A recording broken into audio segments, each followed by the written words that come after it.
I have been briefed on the legality of these strikes. We've been given some information about the strikes that have taken place. I think somewhere in the neighborhood of 21, 22 strikes.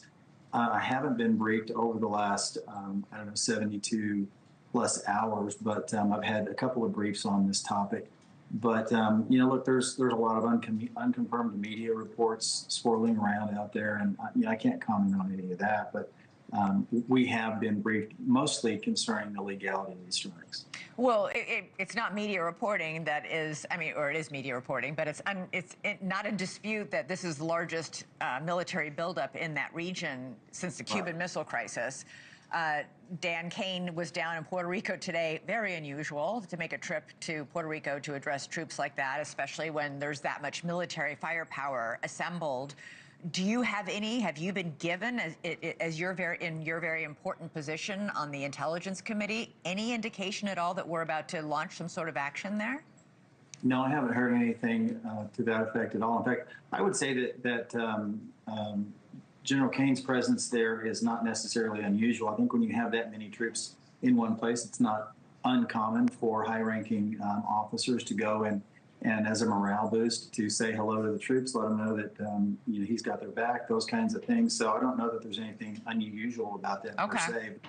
I would say that this buildup in the Caribbean is as much about China and Russia as it is about Venezuela. I think people need to understand that over the last 20 years, and I think you and I have had this conversation before too, over the last 20 plus years in the global war on terror, we've repositioned assets to address the global war on terror. And what that has done is left our neighborhood unguarded.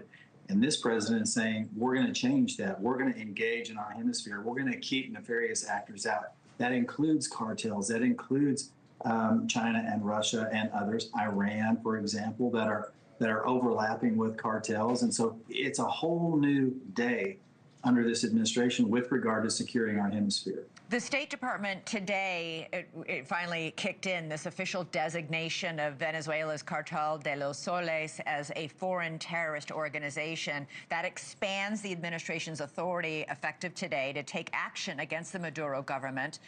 I want to, Republican Senator Rand Paul was out on the Sunday morning shows criticizing this move, saying the Trump administration is, quote, pretending as if they're at war and that they're pretending as if we've gotten some sort of permission to do what we want. What's your reaction to Senator Paul? Senator Paul criticizes President Trump a lot, but he is, and some others have as well, that, hold on, what are we doing down there? 70% of Americans do not want military action in Venezuela. Well, I'm not sure that we're taking military action in Venezuela. What you just said is accurate in that those designations were made on the cartels. And Maduro has actually been under indictment in the court in Florida. So we know he's also a criminal. So it's not as though the president is saying we're going to war against Venezuela. But there is a designation as a terror organization, as you mentioned, the Cartel de los Soles and the other cartels that he's taken action on. What this is really kind of akin to, it is kind of like what we did in places like Syria and Yemen, and when we were engaged in Afghanistan under certain targets. The decision tree is very similar. The action is governed under the very similar rules of engagement, but these are maritime targets. They're obviously not land-based, and so those are going to continue. I don't anticipate any kind of invasion or anything like that. But I do think that the president will continue to take action against the cartels. And with only 10 seconds, you say you have gotten briefings on the drug boat. Senator Paul was also complaining that he's gotten no briefings. Are you fully satisfied?